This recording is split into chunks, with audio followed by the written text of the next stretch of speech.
Hello, and welcome to It Came From the Pod, where me and my brother discuss everything horror. We give you the good, the bad, and the gory. And today's episode is a special episode because it was our first episode. That being said, it has quite a bit of mistakes in it. For example, we say lamentation configuration, probably because we were nervous, instead of lament configuration, because this episode being Hellraiser. And of course, there's a game at the end where we actually get to figure out if it's a Cenobite or not. And I think I got some of the Cenobites, I put them in the wrong comic book. However, that being said, we put a lot of love and effort into this, and we still wanted you to enjoy it. So without further ado, here is Hellraiser. Enjoy. Let's get right into it with our first movie, Hellraiser. Yeah. Which brings us to our first segment. What's in the title? It's like, what's in a name? What's in the name? They all mean. So, Derek, if I came to you in 1987 and I said, I have 2 tickets for Hellraiser, and you knew nothing about it, haven't seen a preview, haven't seen a poster, don't know anything about it, and I said, hey, we're going to go see Hellraiser. Is it a weeknight or? No, it's a Friday. Did you let me know in advance? Yeah. I got Tuesday morning tickets while you're at work. Okay. Because I need to be warned before I have to go do stuff or I commit myself to something. Hey, I got tickets for a movie. I'm like, oh, boy. Where at? Don't you hate that? Oh, hey, I got 2 tickets. You want to? Oh, no, I'm okay. Is it on the weekend? Parking sucks at that place on the weekend, man. You came to me and then you said, what, Hellraiser? Yeah, Hellraiser. What would you think the movie's about? And I haven't seen like a movie poster. You haven't seen a movie poster. You haven't seen a review. I'm definitely thinking like a biker movie from like the mid to late 70s. Ooh, yeah, something like that. Yeah. And I'm guessing and like a biker that's like gone rogue. Like he's turned his back on all his other biker buddies. He's like fucking all their girlfriends and shit. And he's really heavy set. Yeah, on road. He's gotta be heavy. He wears that jean jacket, not even a leather like one. Or a biker club. It's like jean with that white t-shirt underneath. And like the tagline would be something like Hellraiser, this time he rides alone. Ooh. Like that's what I'd be thinking, like a biker movie. Well, it's interesting to know. So Hellraiser as actually part of a book that was actually called The Hellbound Heart. Yeah, I read something like that. Yeah. I never read the book, but Yeah, The Hellbound Heart. It's a novella, so it's a small little book. And basically, the producers in the 80s, when Clive Barker came to him with this, said, no, that's too romantic. It doesn't sound right. And then Clive Barker, being Clive Barker, was like, how about sadomasochist from beyond the grave? And they're like, okay. Rolls right off the tongue. Rolls right off the tongue. They're like, okay, reel it in. Less is more sometimes, you know. So Clive actually went to his film crew and said, hey, we need a title for this movie. And a 60-year-old woman on his film crew said, I wonder what she was doing. I don't know what she was doing, but she's part of the film crew, and she said this. She's like, what woman would do for a good fuck. Ooh. That's what she said for the title. Oh.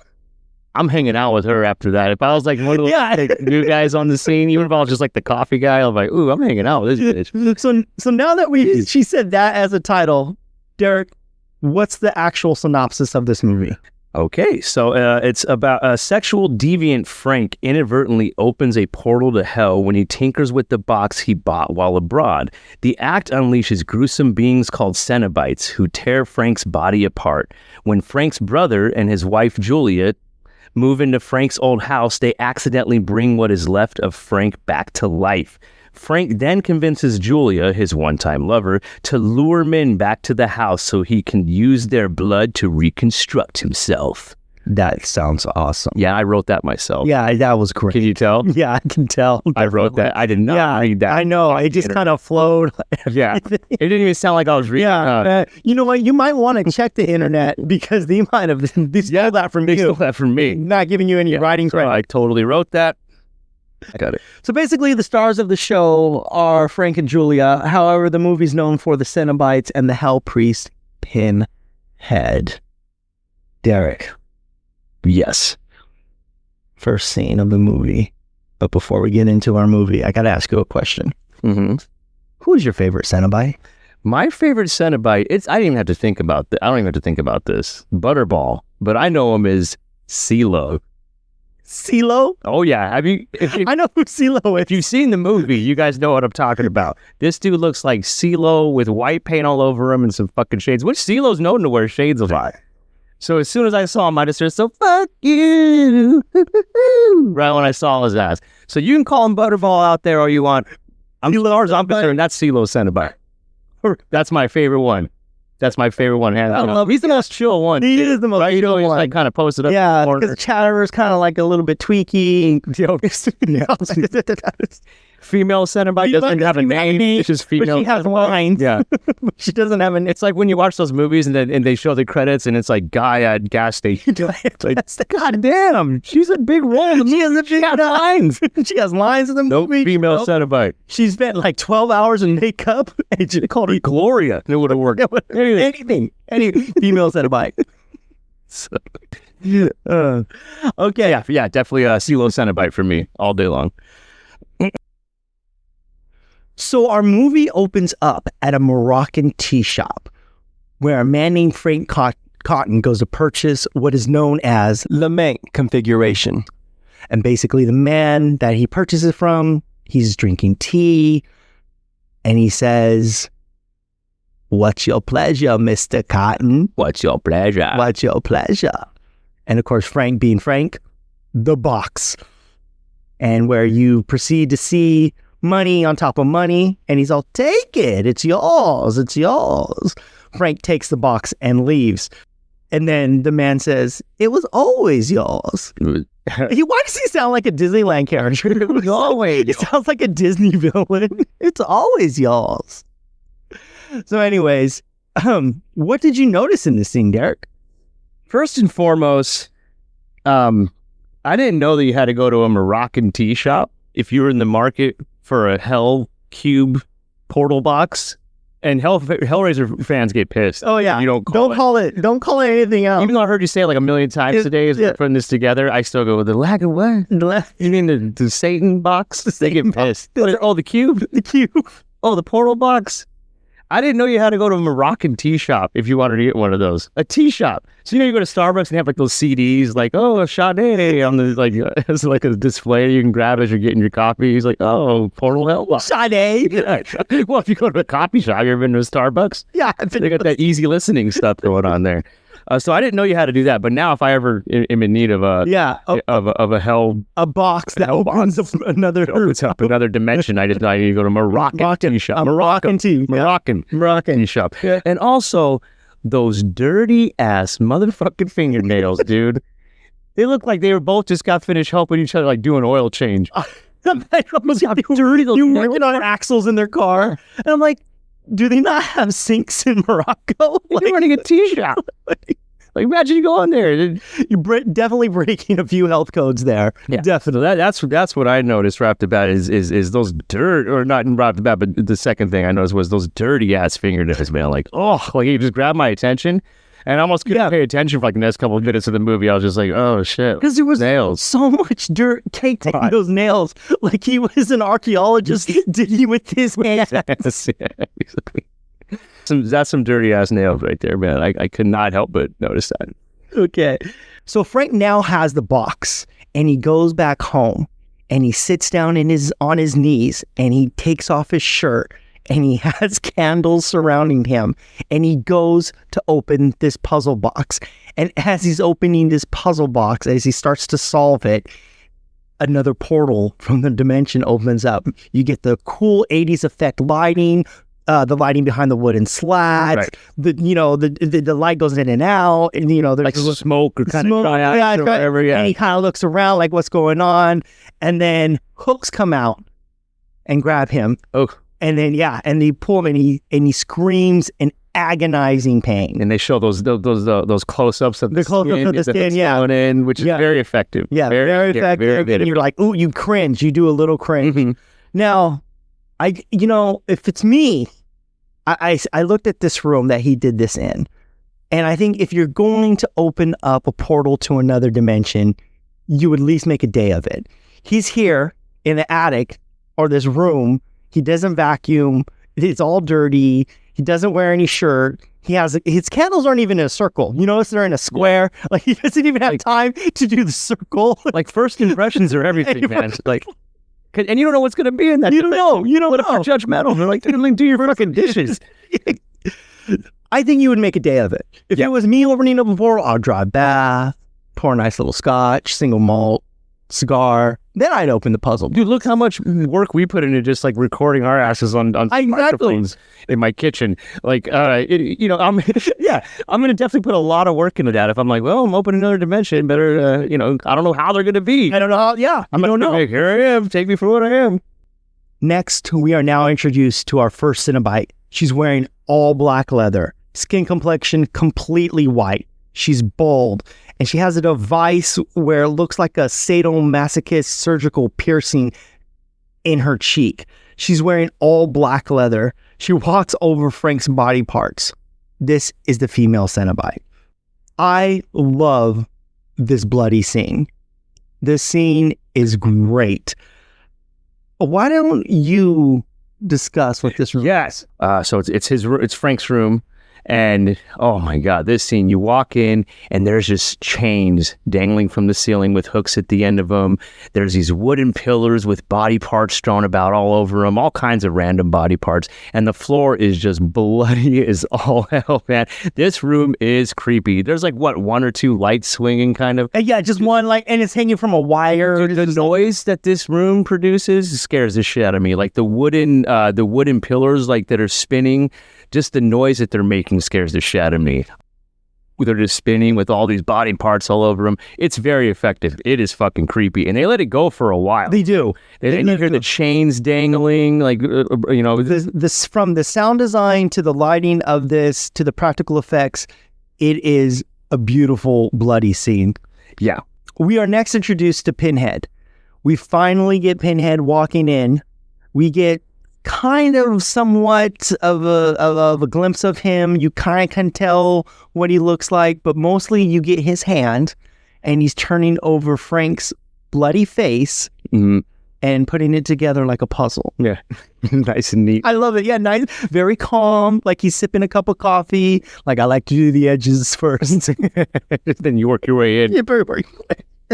This is where we meet Julia and Larry, which you could tell right off the bat, she's not into him at all. You could just tell. Like, I could read body language pretty well, and I was like, well, she doesn't like him. And they walk into this room, and it's super 80s. And it's a gorgeous house. Yeah. Huge. Definitely needs a lot of work. This house needs a lot of fucking work. And they walk in, and he says something like, I haven't been here in like 10 years. Right? Something like that. And this looks like she's smoking. Right? A lot of smoking. Which is brave, because in the 80s, they used a lot of Aquanet. So wrong move. And your hair's going up in flames. And you learn that it's his, it's his brother's house, and he obviously inherited it, right? He inherited it. Yeah. And so they're walking around, they're checking it out. She doesn't seem into it that much. And then they go their separate ways, and they start exploring different rooms, which she goes into Frank's room, right?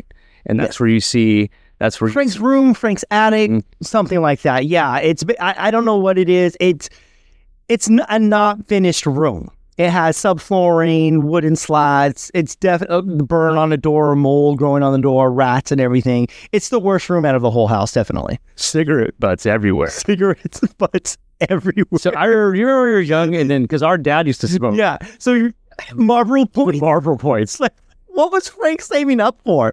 The pool table? The biggest thing in the catalog. Yeah, It's like a Marlboro NASCAR. man.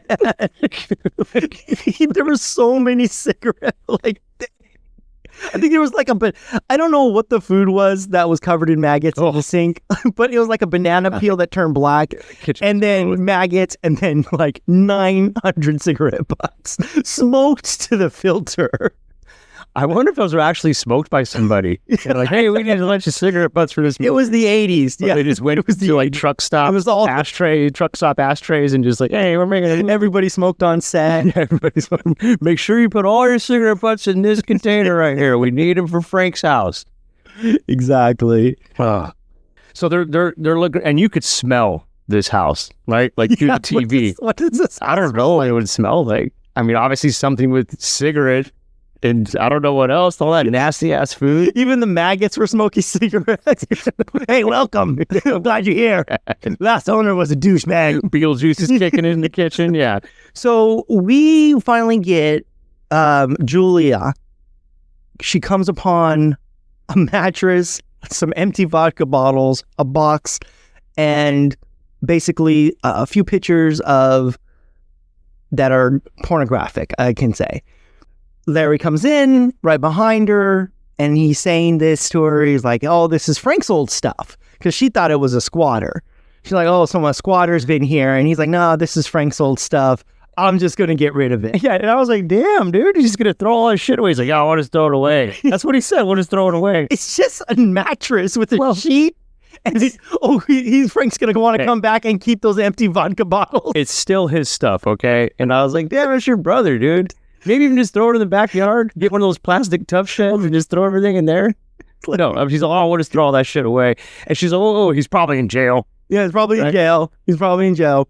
Which, he had the least amount of stuff to I would start on that kitchen first before you start throwing away your brother's stuff. I know, right? Throw away that kitchen first. The plates with maggots and food. Let's start there and cigarette butts. But anyways, so you learn that he's not fond of his brother. Right. Yeah, his brother's a recluse or whatever. He's out there and he's out and about. Julia starts to have a flashback about Frank. Right, because when she's looking at the pictures, she gets hot. Looking at the fracture, and these pictures are of Frank with other women in very sexual situations, very gross situations. Like, these women are willing to sleep with this guy on a single mattress on the floor with the sheet next to empty vodka bottles. With those fingernails. If he was finger banging any of them, that's UTI City, dude. Exactly. UTI City. That's nasty.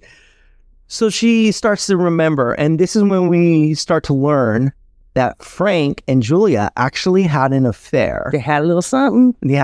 On the side before she was married to Larry. And we're introduced to Frank.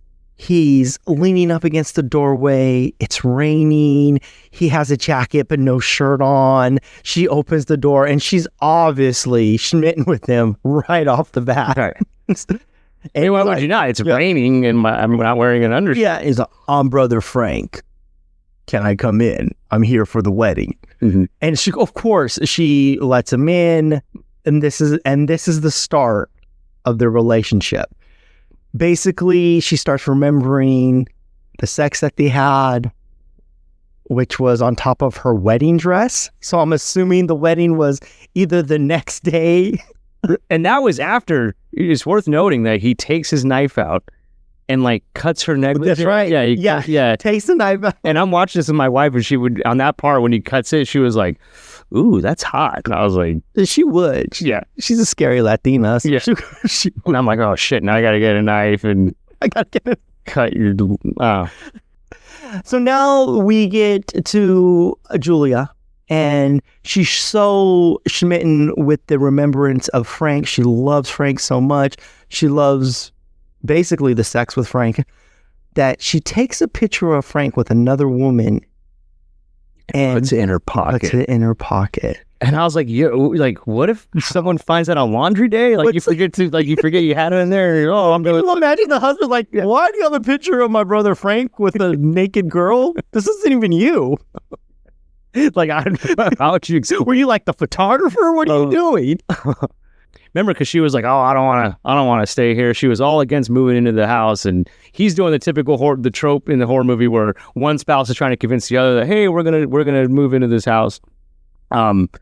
And then all of a sudden, after she sees these pictures, she went from, fuck this place, to after she finds the creepy pictures of him banging a bunch of chicks and sticking one of them in her pocket, to, all right, she just comes out of the room like, all right, well, let's move in.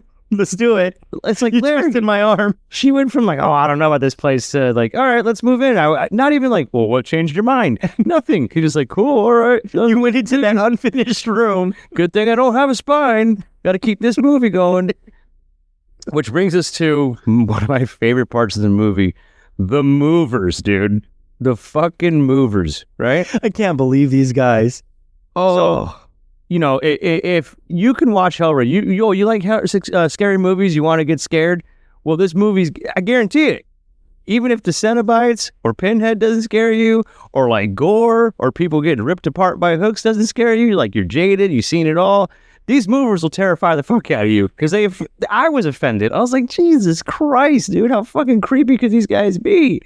So they're moving shit in, and they're just Julia, right? They just in front of Larry, by the way, just not even trying to hide it. So what I love about these two guys, these two movers that are moving in, they're helping Larry with the mattress, moving into the front door to the stairs, and they're hardly working at all. Like, it seems like Larry's doing most of the work. Larry's doing most of the work. Makes sense. Fucking pushover. And these guys are just in here. And then, like you said, Julia comes around, and she basically, what do? They stop in their trucks. And what do they say? They go, got any beer? They didn't even, no one said break time. No one mentioned. And I actually work in the home service industry, and never in the 16 years of doing what I do have I said, I've been offered water, or I've asked to use the restroom and stuff like that. But never have I go, hey, you got any beer? You know why I never said that? Because I like having a job. What I love is the mattress is still in the doorway in the hallway. It just got started. On top of the stairs. And they're like, hey, you got any beer? First item. I think they're working on the first item. It's the first. Larry's probably like, hey, let's start with a mattress, because as let's get the hard shit out of the way. And they're like, hey, you got any beer? Got any beer? Did he even fully move the mattress? So that's what I want. When I have you moving my personal stuff, I want you to drink this beer, and then go drive your very small vehicle, the moving truck with all my shit in it. Yeah, a really tiny vehicle that's easy to drive. Go ahead, here's some beer. She goes, oh yeah, sure, I have some. It's in the fridge. Yeah, it's in the fridge. And they just kind of look at Larry and her like, okay, like, great. And then Larry's punk ass, well, I guess I'll go get it. I'm not doing anything else. So they ask for a beer. They don't even walk to the fridge to get it themselves. They make Larry go get it. So then he comes back, which I counted four. Four. So I counted each, four beers. Four beers each. He's like, here you go. Hey, you know what's going to help us get this mattress up your stairs faster? Get a couple of Budweisers. Just take the edge off a little bit before you start lifting all my shit upstairs. These guys are they're 280s for the 80s, isn't what I said. Because that's what they did in the 80s. Yeah. That's what they did. Because you see that in movies, and you always chalk it up to, it was the 80s. But I think they take it a step further. And I'm like, damn, these guys are 280s for the 80s. So these pervy fucking movers. Now, Kirsty, then the daughter, right? So is this the first time we see her? Yeah. No, because she calls her dad. Okay. Yeah, she calls her dad in the first scene, and they have a discussion. Okay. And she doesn't want to move in. Okay, so anyway, so she walks in the house, and they proceed to eye fucking her, and then they turn to compliment her. They turn to her dad and goes, oh, she's got her mom's looks. And he goes, her mother's dead. And the guy just goes, oh. What a fucking these fucking guys. They don't even know her age. She could be like 17 or something. 16. Even if she is 18 or whatever, it doesn't matter. Like, dude, like, hey, let's move stuff. How about this? The movers, they did more pervy, fucked up shit than they did moving. How much stuff did you see them? Like 2 minutes. Yeah. How much stuff did you see? 2 beers. I saw them lift beer cans to their mouth. That's about it. That's it. Oh, they left it. Oh, man. So those movers, but, God bless them. I love that they're in the movie. It is funny. It is super 80s, but let's move off the movers now. Okay. And then we get into, they're actually finally moving. And it's not going well. So Julia heads up to Go have her flashback. But she goes up to that room. She has that flashback. She even tears that woman off of the picture in the picture. Oh, does she? She finally tears it. Finally, she tears it. Right. She's having the flashback of when Frank was bow. Dude was taking her to Pipe Down City, dude. All right. So she's thinking of that. And I like this part in the movie because it cuts from her, and the sex scenes in here are like really, like, they work because you're on the couch like, oh shit, I know what I'm doing after we watch this movie. Like, shit, like, they're actually very sexual. They work. They're good. And I like what they do because it shows her having sex and she's on the mattress, getting fucked. And then it cuts from her getting fucked. It shows Larry. He's with the movers trying to move that damn mattress, right? Trying to get that damn mattress, and he's trying to move it, and he's moving it like, like struggling, like yanking it 1 inch at a time down the hall. And what the fuck did he hire these guys for? Like, they don't seem like they're helping very much. What is that mattress? I'm sorry. You have 3 of you. I thought I hired you guys to move shit. So he's all, and it cuts from him struggling with the mattress to back to her having sex. I kind of like that. It was pretty cool. Yeah. And then you see this nail protruding out of the wall. Oh. And you know, as the viewer, you know what's going to happen. You know it's going to come into play at some point. But still, when his hand, it's almost at shoulder level, this nail sticking out of the wall, and he's getting the mattress down, and then all of a sudden his hand slides into the nail, which makes you cringe, a very cringe-worthy part. And the nail cuts into his hand really deep. And this dude, after he cuts his hand, he goes upstairs. Julia, yeah, this far. He cuts his hand, and I'm like, dude, you're not doing yourself any favors here with how you're acting after you cut your hand. He goes upstairs, and Julia's up there thinking about getting boned, right? And then here he comes on with his owie boo boo. I got an owie boo boo. Look at it, cut my hand. He goes, oh, and he literally is making noises like that. He's like, oh god, I'm gonna faint. She's like, oh come on. She's like, you're not gonna faint. I'm surprised she didn't just like cauterize his wound with a fucking cigarette, right? At this point, like, here, your cigarette. I'm surprised she's like, didn't say, I'm just gonna go downstairs and have sex with him. You know what? That's it. I'm fucking the movers, dude. Right in front of you. Right in front of you. And he's like, oh, good. Oh, my hand. I'm like, what are you, like a kid? Like, that's what you do when you're a kid. You walk up to your mom, like, oh, I cut myself. And she's like, oh, it's gonna need stitches. And he's like, oh, I'm gonna throw up. I'm gonna faint. And I'm just like, no fucking wonder she's not into you, dude. First things first, get a rag or something. Apply some pressure. No, the first thing he said was Julia. He dropped the mattress, ran upstairs to where Julia's where she's at. So, and as he's doing this, he's dripping a lot of blood. Like, it is a bad cut. It's a really bad cut. Yeah. And he's dripping a lot of blood on that floor, right? So, on that open wooden floor. This is one of my favorite scenes in the entire movie. I think this is why I watch horror movies. Because as the blood's dripping, they slow it down, right? They do the slow-mo droplets, and they're huge, big, fat droplets dropping onto the floor. Julia takes Larry out of the room, and then we get a very iconic scene. So as the blood starts to drop, it stays on the flooring, but then it gets absorbed. And you're like, what is going on? And it pans down. And as the movie's panning down, you see a heart and it starts to pump. And this is where we get Frank's resurrection. One of the coolest scenes in the whole movie. This scene starts off with Frank's arms coming through, and they have no skin, no muscle. They're all sinewy, covered, very mucus, very alien. Yes, very Ridley Scott coming in, and with 2 little brain stems just sticking out. This is a very cool scene. And as he gets, I guess, more organs and more like rib cages and everything, he starts to like come together a little bit. It's almost like that scene from Freddy from the Nightmare on Elm Street 4 where he gets resurrected. And one of the interesting parts about this is the arms and of course the little 2 brain stems are done with animatronics.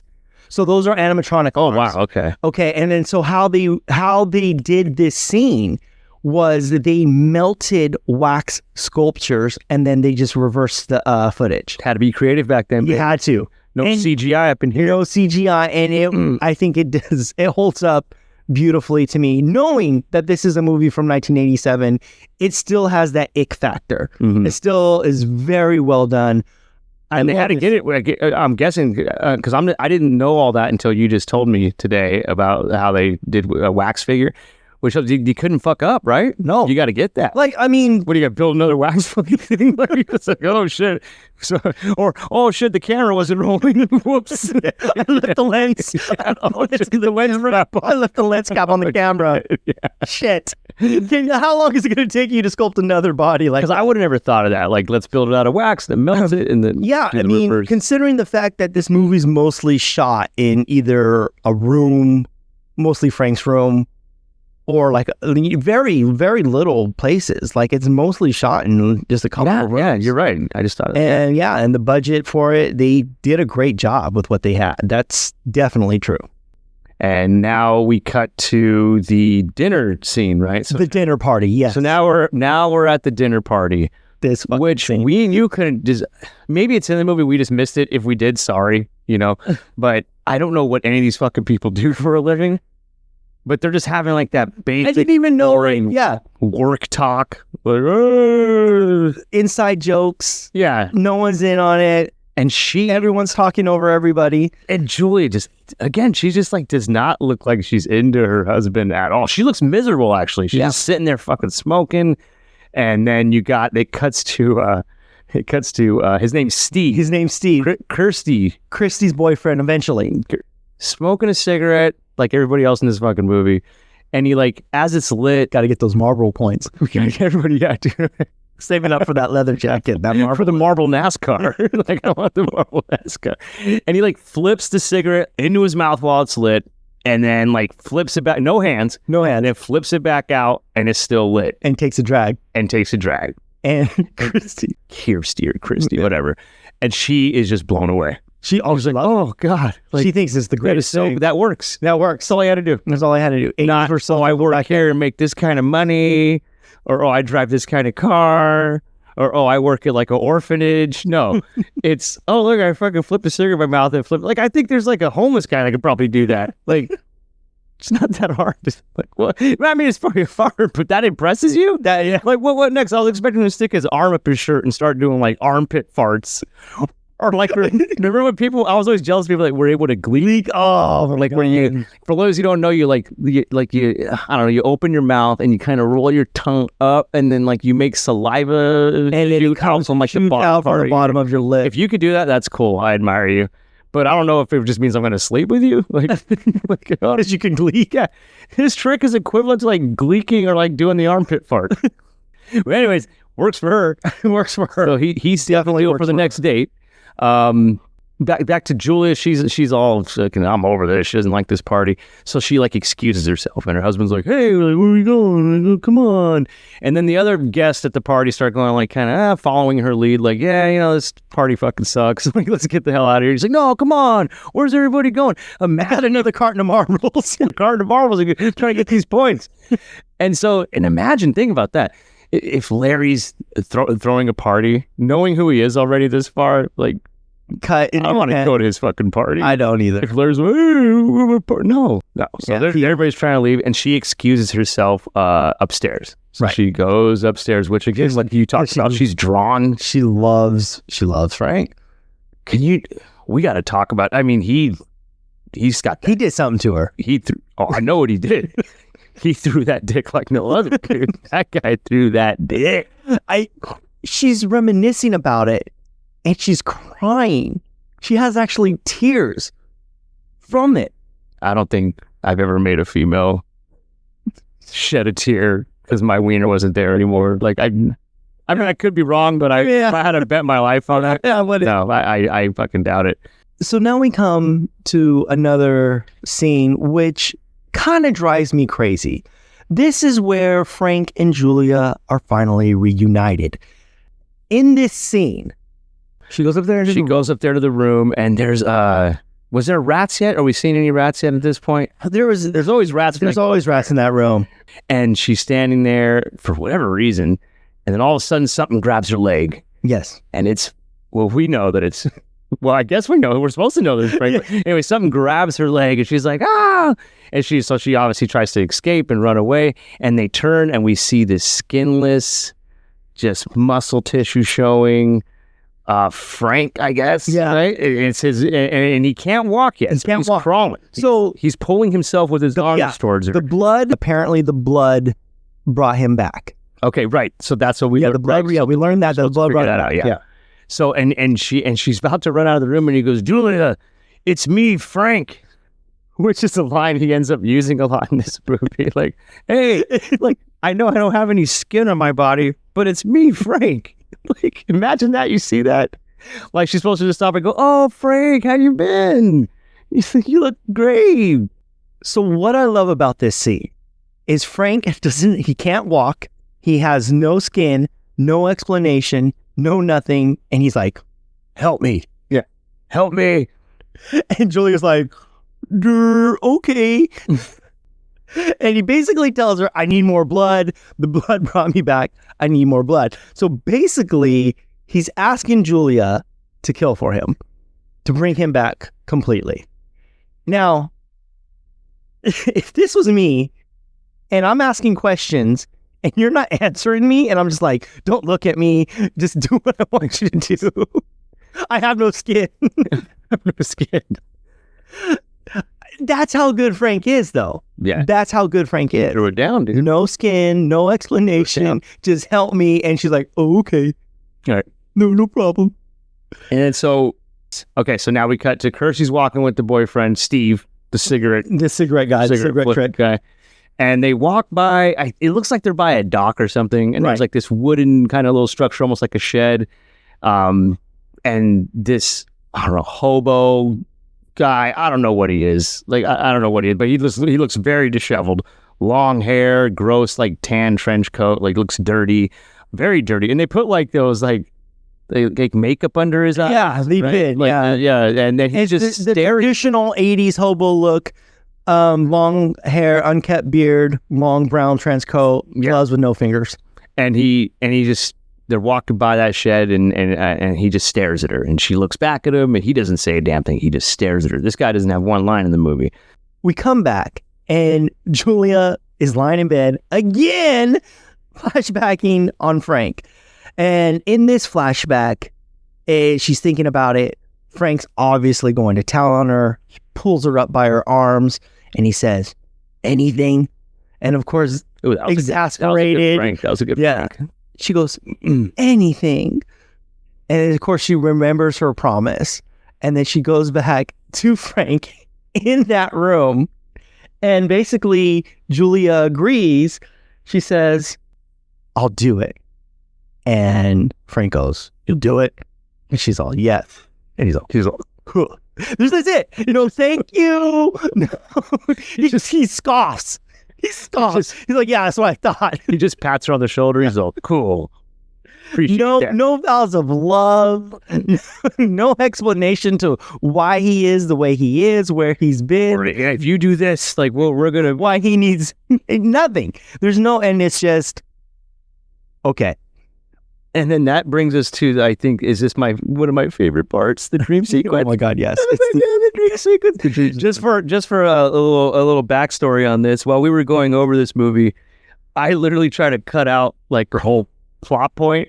Several. Like, I just came from the dream sequence. Can I do the dream sequence? And he's like, hold on. He wanted to go to Movers to the dream sequence. He didn't want to do Frank's Resurrection. Yeah, just straight. I was like, dream sequence. This, because it's a cool ass part. It's a good. So we get. It's the house, right? It's the house that it's I guess Larry and Julia's new house, right? And it's the dining room, and it looks almost like Tales from the Crypt, almost right. Like when they walk through that house. There's a lot of feathers floating in the air. You could hear like a faint baby crying in the background, and Kirsty or Christy, whatever the hell you want to say, I don't care at this point. Yeah, Kirsty, Kirsty, and she walks up to the dining table, and there's like a body on the table, but it's covered with the sheet. And there's a little bit of blood at first, right? Just a little bit of blood.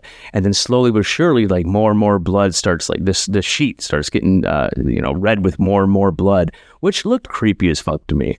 And then all of a sudden, the body that's under the sheet sits up. And who is it? It's Larry. It's the dad, and his face looks all fucked up. It's mangled, distorted. Mangled.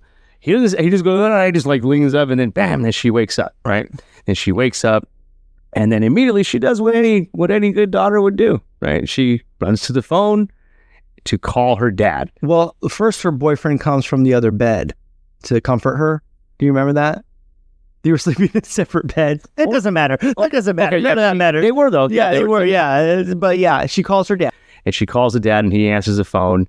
And he's like, "Oh, honey, it's fine. I'm okay." She goes, "Oh, I'm just making sure you're okay." And I had a horrible dream. And he's like, "No, everything's fine. I'm fine." And she's like, "Okay." And then he does this. "I love you."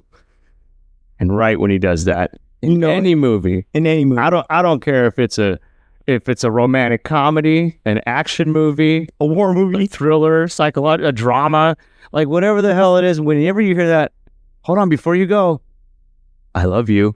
And I was like, right when he said that, I was like, this dude's fucking dead. This dude's dead. Damn it, this dude's fucking dead. This dude's dead. And then she hangs up the phone. And then what do we cut to?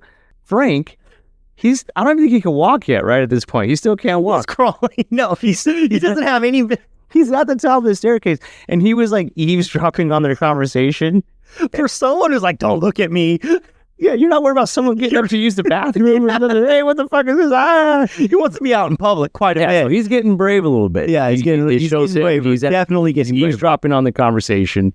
We get into our first victim, and this is great. We open on Julia, and she is dressed to the nines in her best 80s ensemble. She looks cool. She looks cool. She has glasses. She has the jacket with the pads. She has star gem earrings in her ear. And it's 7 o'clock in the morning. I don't know what time it is really, but it looked pretty bright. According like the way the shadows look. Yeah. It looked like shadows. And you think, oh, she's getting up. She's going to work. Nope. She goes to a hotel bar. I think I'm almost 100% sure it's a hotel bar, which would be like, that's where you go to score, I guess. Yeah, sure. At 7 o'clock in the morning though? Yeah. I mean, where else would you go? I don't know. We talked about this earlier. So like, okay, what do I got to do? Well, I need you to lure men back here with the promise of sex. Do you think you can do that? We'll be done by midnight. So yeah, I'm like, honey, you should have this wrapped up by 8 o'clock tonight. We should be done. All you got to do. Okay, it's going to be tough. I need you to lure men back here with the promise of sex. She doesn't even have to like go or leave. She could just call like a coworker, like, "Hey, sexy," like, "Ding, ding, ding, dong." And which makes me think, I was thinking like, if it was the other way around, like it had to be a guy that lured women back, Frank's going to be up there for years, dude. He's like, "Well, I didn't want to make a move on the first date. Like, I'm really working my ass. I'm still texting her. So hurry up. I need a body." And what if the movie took a turn and it just like all of a sudden she just becomes the villain and she just keeps bringing him in? He's like, "No, that's enough. I'm dead. I'm good." And it's slowly but sure. She's like, "No, here's another one." He's like, "No, I got enough safety load." Yeah, he's so he looks like the Willy Wonka. He looks like fat bastard. No. Yeah. He's just like, "Here. Oh, you need the right guy? There you go. Here you go. There you go. Any more? Anything else?" So she's successful in luring men back into the house, and she gets him to come in the house, and he comes up with the best line I've ever heard. "I feel like I've known you for years." Not to mention, they're already at the bar. They're not at the bar. They're not drinking. He's already in the house, and he drops this cheese ball line. "I feel like I've known you for years." I just went, oh, God. As soon as he said that, I think I responded to the television. I looked at the TV, and I was like, "Oh, you got to die. Oh, you're dead, dude. You got to go." And I imagine that, like, she, like, goes, ugh, and, like, takes him out. And then she goes upstairs, and Frank's like, "What the fuck, bitch? I need some fucking bodies. What are you doing?" And he's like, "Okay, get this, Frank. Get this. He said, 'I feel like I've known you for years.'" And Frank's like, "Ooh, yeah. Oh, no. It's bad enough I got your wussy-ass husband's fucking blood. right? I don't That's all I need now. I was like, I don't want any more. yeah, I got his blood. Now I'm going to be saying lines like that. Yeah, good. Go on to the next one, honey. Yeah, good. You dodged a bullet. Yeah, you dodged a bullet. And then they start kind of making out. They're still downstairs. They're still They downstairs. start kind of making out. And then she starts. She's apprehensive. Well, because which is normal. Yeah, which is normal. Because, she's bringing a man to her she's death. thinking about it. There's a lot to it, yeah. And then he goes, all of a sudden, he like grabs her all hard. He goes, "You're not having second thoughts, are you?" And I was like, "Geez, dude, You went from cheese ball to domestic violence person guy." 2 seconds. Yeah, he's gonna get second thoughts, are you? Like, God damn. Dang. So they go upstairs, and then they walk in the room. She locks the door, and then he turns around and Okay, let's stop. Let's Right. talk about this. Okay. So first of all, you're walking into a room with no mattress, subflooring, rats, nails, mold on the door. Like this room hasn't been vacuumed, hasn't been cleaned. It looks like where you go to die, like where you go to kill somebody. Is it? Like in every movie I've ever seen where there's like plastic on the floor, they know. They're like, oh shit, I'm gonna get killed. This guy walks in, he's like, oh, okay, well, let me go freshen up first. and I think didn't she say something like, "Well, we don't need a bed or something." We don't need, I like to do it on the floor. Like, oh, He's like, get one of those nails in my ass, like a splinter. that's how horny I guess guys are, man. Yeah. Like, okay, I mean, it's 8:00 in the morning. You pick me up at air. So they both start undressing. I forgot who undresses first. Doesn't matter. They both start. I think it was him. Yeah, And he goes, hold on. I gotta go take a piss or something. he's got to go to the back. Why don't Maybe just go on the floor? Maybe he wanted to go rub one out so he lasts a little longer, right? Like, oh shit, he can go in there with a loaded gun. He's like, oh, I gotta take a piss, and he goes, oh, and he looks at the door, and before he can even, he sees that it's locked. And, Yeah. You see him go, oh shit, it's locked. And before he can even really turn around all the way to ask, like, hey, did you lock this door? Smack right in the face with the claw hammer. Okay, so this claw hammer is Not a Texas chainsaw hammer, sledgehammer, like just one of those. just like a normal run. I'm gonna hang some pictures up today. A normal hammer. Mind you, there's nothing else in this room. It's just hanging from the wall. And it looks good. Like there's like his mouth gets busted open. It looks really scary. She hits him. Yeah, and so when she hits him in his face, his mouth and everything gets busted open, exposing his gums and his teeth, and he's looked like he's losing the war on gingivitis. And it's a great effect. I love this effect. And he's of course screaming like no, and of course he's dead. I don't know if we get it right away, but it does. We could still mention it. And then Frank, the noise that that's made when he's sucking the blood Right. out of him, it sounds like someone Again, sucking a yeah. big gulp. Yeah, like he's sucking on a big gulp, which is crazy because when he's doing this, he tells Julia, To look, don't look at me. Don't look. you were just on the balcony eavesdropping on people's phone calls. He's sucking all the blood out of him. And then we go to, she hides the body kind of sloppily because why? Because Larry comes home all of a Larry sudden. comes home. Again, we don't know what the fuck these people We don't know. Yeah, we don't know what they do for a living, but he's home at like 11. And that's sloppy, by the way. It's very sloppy. And so she kind of throws the body like behind the corner. It looks like there's kind of like a closet or It something. won't smell within a go. It's not gonna decompose or anything. It's totally we gotta fine. go rigor mortis first, then we'll worry about the smell. And so Larry comes home and she runs to the bathroom because she has blood on her because she just hit someone with a hammer in the face. So I think you could get some blood splatter on that. I've watched. I'm no expert, but I've seen enough episodes of Forensic Files. You definitely get some blood. Some blood splatter there. And so she runs to the bathroom and she's trying to wash herself off. And Larry's sorry ass knocks on the door. What's wrong? I got another owie. It's getting my knee. I need to get in there. He's Neosporin. And so he's like, oh, are you okay? And she goes, oh, I'm just feeling a little sick. And he's like, oh, is there anything I can get for you? And I'm thinking, oh, yeah, some Theraflu, maybe some Sudafed, maybe like Some chicken soup with some oyster crackers. What does she ask for? Brandy? She asked for brandy. I'm smoking this cigarette right now. I'm hoping that's going to help it. But a glass of brandy should do me good. That should really, yeah. It's fine. I think I need more. I just need more Marlboros in my diet. A shot in the arm, yeah.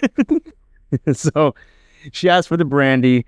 And then I guess she gets away with it. I guess so. Like, yeah. Because the very next scene is, of course, Christy at her job. supposedly. Pet store. The pet store. Very, very She's busy. getting yelled at by a Karen who wants to talk to the manager. It's some total chaos in the store. There's a kid tapping on glass. Kid, yeah. Kid, Tap on the glass. Leave that snake alone. Yeah, there's totally a bunch of chaos happening right now at the store. Christy's distracted, and this girl's yelling at her, asking her to speak with the manager or something, because she's not happy with the pet she bought or something. I don't remember. I think it was a bird. Yeah, she's not happy, and she wants to speak to somebody right away. Christy then sees the actual vagrant or the hobo from earlier when she was walking, and he walks into the store, and he makes eye contact with her, and she makes eye contact with him, and then he turns down one of the aisles. Now, she's got that lady screaming at her. She's like ducking and dodging. Yeah, all these laser focused on him. Yeah, she's laser focused on him. She starts to follow him like, what is this guy freaking doing? She gets there and she sees him, and he's at an aquarium filled with crickets. And he opens up the top of the lid and he sticks his hand inside, and the crickets start to cover his hand. It's like, you ever see like at a carnival how they make cotton candy? Right. Like when they stick the little stick in or whatever, then you swirl it around, and all of a sudden, like within a couple seconds, it's just covered in cotton candy. Like it's like that. Yeah, it's like that. And he's got that typical 80s homeless look with the glove with no finger sleeves or whatever you want to call it. Hey! And he goes, and then he takes his hand, his dirty ass hand. I don't know what is people with these and their dirty hands, and he starts eating the crickets. Ugh. And they're all in his beard. They're all in his beard. They're everywhere. Yeah. It's like, first of all, when I first saw this thing, I was like, oh, that's horrible. But then I started thinking about it, right? If I was homeless, that's what I would do. If I was hungry, crickets are full of protein, clean protein, full of nutrients. And what are they going to do? They're just going to kick you out. Yeah. You know, it's like, and they're down a couple, like, how well do the inventory crickets? Like, what do I wonder if she had a fill out paper. You know, she's like, like loss prevention, How many crickets did he eat? Or not loss prevention, but like, yeah. Is there, I guess maybe there's paperwork. Yeah, that might be. She's guessing like, oh, we had like a baker's dozen. We lost. Look how many crickets did He's like, damn it, Christine. I'm out 47 cents. Keep your eye on them damn cricket. And so then he's like, I think the goofy boyfriend Steve comes in, right? And then the hobo guy or whatever the hell he is like leaving. And before he leaves him out, he just turns and he just stares at her. He just stares at her, and that's it. Yeah, it's great. Guy doesn't have one line. I wish I would have got that gig. Yeah. He's like, what do I do this scene? You just turn around. Okay, you do that. Well, no. What if he ate the crickets for real? He can eat the crickets for real. That's fine. They're crickets. People eat crickets all the time. Not me. Not you. Dude. I would have a problem. If I was drunk, maybe you could talk. If I was, the only problem I would have is like, look, I have to have a clean hand. I'm not sticking this dirty hand in my mouth. I know I'm a hobo and everything, but I'm putting crickets in my mouth already. He just uses some hand sanitizer before he puts his hand in there. He's like, all right. So we get on. So we're moving on now. The second victim, which this guy. So all he says here, I think it's a very simple, because we already know the routine, and I think, but it's comic how they do it. It's very comedically comic.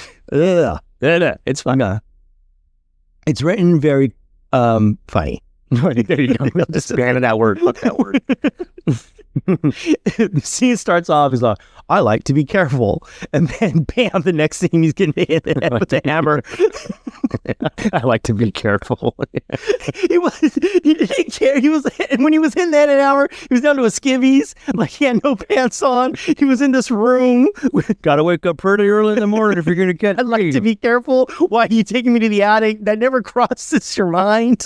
Yeah, so I think we get maybe we get the big gulp noise again. I don't remember when it happens, but it does happen. Right. Maybe once or twice, but so he sucks the body up. So now we get the story of the lament configuration. Right. Yes. So Frank now goes to Julia and he says, look, it's working. I look good now. I look good now. Mind you, he's still just like no skin. muscle, maybe a little bit of bone, still covered in mucus or ooze or whatever the hell. Freddy Krueger's like, good God, man. It's like working. And you could even see like the blood seeping through the... He's wearing a suit now. He's all excited. He's all, yes. He's all right. You brought one. It's my size. So basically, Frank tells her that he was searching pleasures. And he kind of already gone through it. He's been done everything there's... Yeah, he's been there, done that. That's on the table. I've been there, done that. So he started... bored with it. He started seeking otherworldly pleasures, and how he did this was through this lament configuration box, which was supposed to be like this part of his hedonistic journey, where pleasure and pain are the same thing.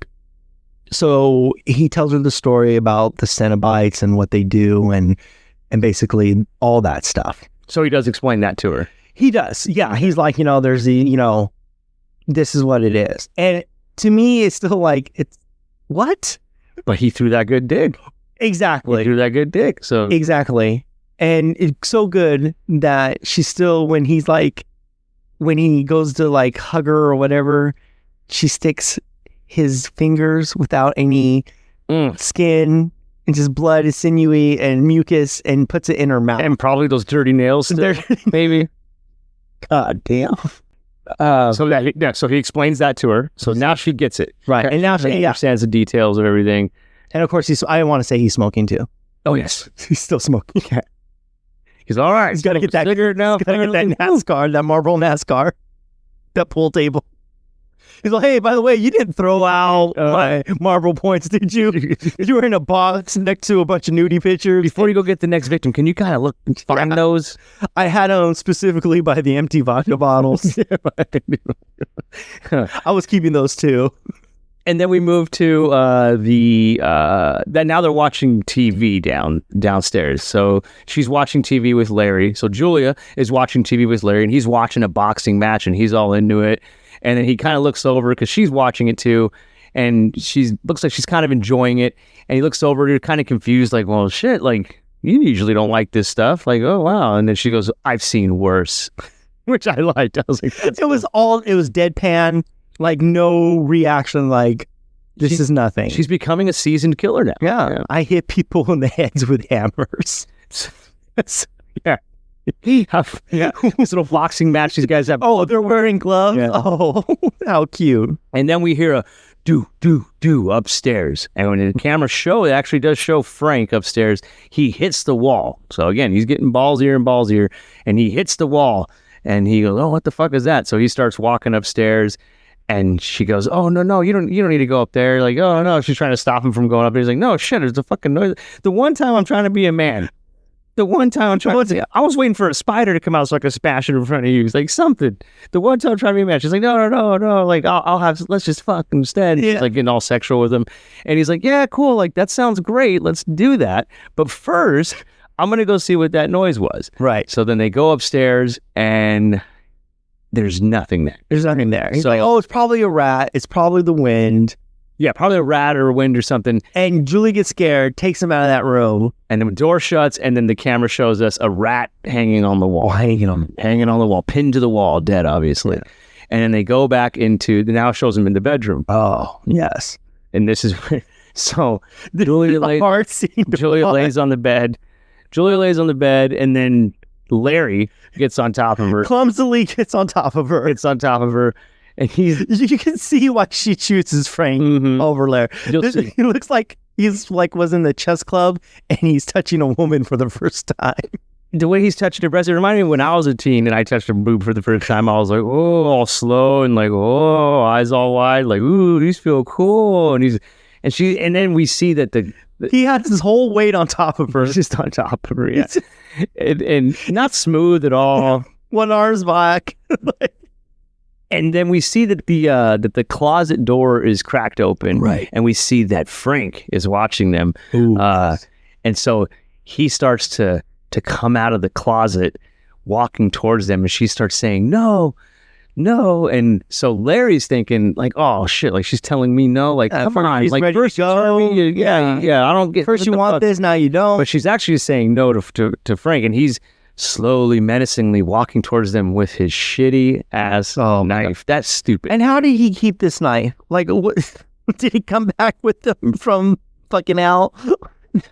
He's like, oops, let me get my knife. I almost forgot that. It's just a shit. It's not a switchblade. It's like, it's one of those knives where like the knife's probably embedded in the handle, then you hit a button and it flips out. It comes. It doesn't flip out. It just like shoots out of the handle. And he's walking towards the bed, and she's like, no. And Larry does not see him. No, he doesn't see him at all. And it's funny because the scene is like the scene where he's walking towards the bed towards them. It's long, and I'm like, wait a minute, that closet was like 3 feet away. Saying no for a long She's saying time. no, and I'm like, and they just keep the camera shows like Frank walking towards them, and you could see like his waistline, and then he's like twirling the knife, walking slowly towards them. But again, it's like for like a minute, like no, and I'm like, okay, how far away is that from? You can Fast forward. He's like, God, he's still walking. He's still walking towards them. And so for whatever reason, Frank decides, okay, I'm not going to do it. But before I leave, I'm going to go ahead and cut this rat in half and just throw it on the fucking bed. So he takes the rat out of like, his pocket. He has it in his hand. Like, I don't know what he's doing. And he takes the knife and he scalps the rat like in half from like vertically, and then throws it on the bed. It shows like the inside. Right. It's cool. It looks really. It's a good scene. Now it's a good scene. It's hard to watch because of Larry. And he gets up finally, like, oh, I don't get it. First you come on me on all hot and heavy, and then you just tell me no. He's like, I don't understand that. I know, and then he walks out of the room. Right. So I think that She basically saved his life right there. But this takes us into the conversation that Larry has with his daughter at a cafe. So Larry and his daughter, Christy, I'm going to start calling her KK. I'm just going to stick with Kirsty. I'm going Kirsty. So Larry and KK, they're sitting down, and Larry is just dumping all his emotional baggage on his daughter about the problems with his wife. He doesn't understand her. She's like, I work at a pet shop. And then after he dumps on her, he's like, hey, I have an idea. Why don't you go talk to her? Maybe she just needs a friend. Seems like you guys have a lot in common. Just start smoking a lot of cigarettes and wear a suit jacket. And I'm just like, first of all, if it was me and any other family member, and they're like, hey, can you go check in on your stepmom? Nah, I'm good. Yeah. That's a hard pass on that. I'm not going to be doing that. Thank you, though. That's your problem, man. I know, but KK, she's such a sweet girl, and she loves her dad. And as much as she doesn't like Julia, of course she's going to go. She's going to go check. She's a great daughter. She's a great daughter. Mm-hmm. So she does. She goes to check on Julia, and Julia is still bringing Min home. And then she actually sees, right, her bringing one of the guys. Right, because before this, Frank is pissed at Julia for not letting him kill Larry. He's like absolutely pissed, and he goes, I need a skin now. And she's like, okay. And so she goes and gets him. Impatient and selfish. Like, to say the least. I've already bought you 2 bodies. Come on. Like, so now we're at the third victim, which was the nerdiest of the bunch, right? This guy. But also the most cautious. But the most cautious. The most cautious of the bunch. Most cautious of the bunch, yeah. So he walks in, he's looking around. He's very, like you said, the most cautious, very suspicious of everything. But he still goes up, he still follows her upstairs. And that's when he tells her, I get lonely sometimes. She's like, can I just get a regular guy? Like, yeah, let's fuck. No, these guys have to unload these horrible. Well, we didn't get much with the second victim, except I like to be careful, and then bam, hammer. So he says, I get lonely sometimes, and then she says, if I remember, she goes, everybody does. Everybody does. In her sultry, sexy voice. Mm-hmm. And then, so they go, she takes him into the room, and right off the bat, he reacts the way we've been saying, like a normal person room. Yeah. Like, what the fuck is this? Yeah, what's going on? Is this a game? Is this room? Why'd you take me in here? Yes, exactly. But it doesn't matter. Smacked with the hammer. We still haven't upgraded to a better weapon. And he's unfortunately still alive and in excruciating amount of pain. He gets hit with the hammer, and then Frank comes out, and he like pins him he grabs him, and then the guy the third victim uses Julia as a human shield. Like he's like, but it doesn't matter. Julia she gets pushed away, and then the victim looks at Julia and says, "Please don't let him kill me." I think we're past that. She just hits you with a hammer. In the head with a hammer. So please. And then Frank's like puts his hand on his neck, and it almost looks like he's like shoving his fingers into his body. Yeah, right. And then, so into his neck. That takes us to Kirsty. KK coming up the stairs. She thinks she's walking in this house. She thinks she's going to catch her stepmom boning or something. Stepmom doing adulterous things. And instead, Christy sees the victim. That's where we get Frank. And mind you, he's still skinless, doesn't have any skin, wearing a suit. He comes out and he grabs the victim and he pushes him down. All this while he's just like eye-fucking Christy. And she's having none of it. She's like, she's definitely WTFing right now. She's like, what is going on? And after he does all this, he's like, hey, it's me. You're Uncle Frank. Hey, it's Uncle Frank. It's Uncle Frank. Remember me? You think he would just attack her because at this point, like, no, there's no explanation. I'm just gonna grab this. Oh, Uncle Frank, that's you. I didn't recognize you without your skin. He said it as if it was gonna work. Yeah, like I remember I bought you that kite for your 7th birthday. Hey, come over here. And this is where we get full like he goes into. Then he goes full me into Uncle Frank. Yeah, and he goes. Come to daddy. Come to daddy. Come to daddy. Come to daddy. Skinless. Yeah. Skinless in a suit. I love it. So she lures him into the room. Or no, they end up in the big room. They end up in the big room, and he's walking towards her. She's like, at this point, she's like, get the fuck away from me, basically. She's trying to back away from him. Right. And he's just slowly walking up. He's slowly approaching her, and he pins her against the wall and says, I bet you make your daddy so proud, looking all beautiful. Oh my God. This is the worst. Yeah, so give me the Cenobites any day over pervy Uncle Frank. But she's smart. Yeah. And she just he's trying to get on her, and she just digs her hand into his gut. Oh yeah, yeah. I don't know. It looks like she rips the pieces of my. And this is and he goes down. He goes down hard. That should because his nerves are probably they're exposed. This now. After he's like, all she had to do was touch him and it hurt. He was like and he falls to the ground, and he drops to the floor, and this is where she gets the box. Yeah, because he drops the box and then she picks it up, and he starts freaking out, and then she realizes like, oh shit, this box is really important to him, right? And he's like, give it to me, give me that box, and she's like, oh, you want it? You want it? He's like, give me the box. You want it?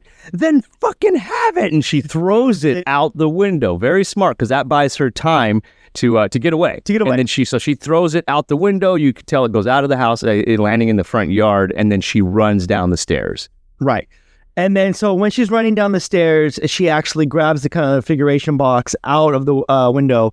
And then this is where she grabs it. She runs outside and she starts to run and run and run. And basically, the kind of relapses, and she's kind of remembering Frank saying, come to daddy, come to daddy, come to daddy. And no, but they do it slow. Remember, it's like, come to daddy. she's like, yeah, because that is pretty traumatizing. I bet you make your daddy so proud. I mean, and then she just put her hand in someone's guts too. I mean, that right there would be enough for me to be like, nope, I'm done. I'm not going to be back. I need years of therapy. Sorry. Yeah. But she ends up passing out, where she is found by a group of concerned citizens, and she ends up waking up in the hospital. And in the hospital, she realized she has no memory. She has no idea what's going on. She's talking to the nurse. The nurse is like, hey, just relax. I'm going to get the doctor. She's like, how did I get here? What's going on? And then the doctor comes in. And this guy was cool. He was really chill. I like this doctor. Yeah, he was really cool. He was really nice. Yeah. Yeah. The doctor comes in and he's asking her questions. She doesn't know anything. And he's like, well, the police are going to want to talk to you. And then he's all, maybe this will refresh your memory. And he puts the box. He smiles at her. And puts it on there. And he's like, and then walks out. So Chrissy tries to escape the room. She's obviously locked in. She can't go anywhere. And this is where she comes across, Lament configuration box. and it piques her interest. And then she goes, and then she starts to open the box.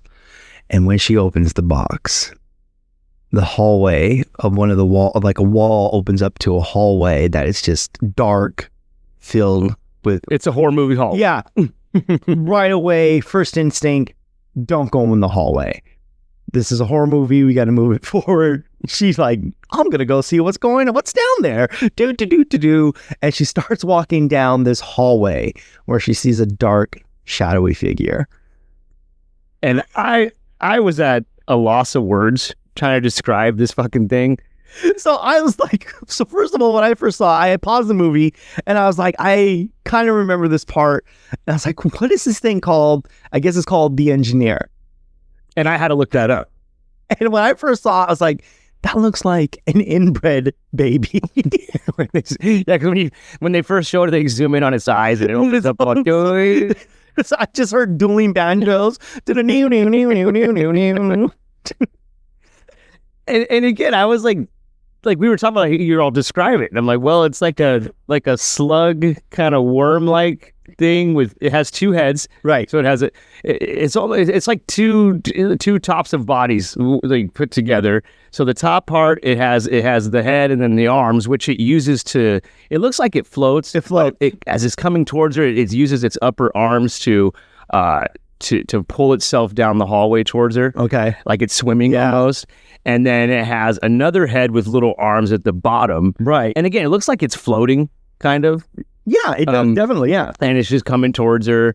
And it chases her down the hallway and back into the hospital room. And for some reason, this thing's like, well, can't go into that hospital room. Got to stay here.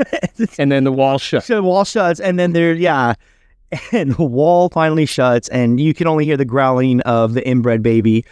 And she doesn't know what's going on. And this is where we finally get to meet and are properly introduced to the Cenobites and Pinhead. And Probably one of the most important parts of the film. one of the most important parts. And I'm going to try to paint the best picture I can for you. So the bricks, they start to glow. Steam starts to rise. The TV turns to static and has scattering images of like a rose opening, turning red. Which I don't know how they did it, but they made that scary. Like they made roses and flowers moving look scary. The TV was more scary than the inbred baby, that's for sure. Yeah, the engineer, I'm sorry. The engineer, I was kind of like, what is it? It's more funny if it... Yeah. I was like, this is not fun. This is not scary. And an IV bag starts to fill up with blood until it pops and explodes and throws blood all over the wall, which was really cool. That was a lamp breaks, and then we are met with the Chatterer Cenobite. Chatterer looks like he has a twisted face with no eyes, with a mouth pulled open by what looks like dental equipment, exposing his teeth and gums. like a Marilyn Manson video. Yeah, exactly. Definitely all Marilyn Manson. Very Matrix, dressed like in a very black leather Matrix style. Like the Cenobites are all like fashioned by Armani. And then he goes and he corners Christy, and what does he do? He sticks his fingers in her mouth, which I thought was like, it's weird, right? Mm-hmm. Like, because horror movies in 1987, when you come across a creature or a monster, they're normally gonna like grab you or kill you, try to stab you, or use a chainsaw or try to hurt you in some way. And he's all, and he sticks her fingers in her mouth. And just kind of holds her, like, because he's getting ready to, hey, you're about to meet Pinhead. You're about to meet Pinhead. I want to put my fingers in your mouth first. And then we finally do get to meet Pinhead. Pinhead appears, and he's a bald man. He has a engraved grid pattern on his head with the nails banged in the crossing sections of that grid. CeeLo Cenobite appears.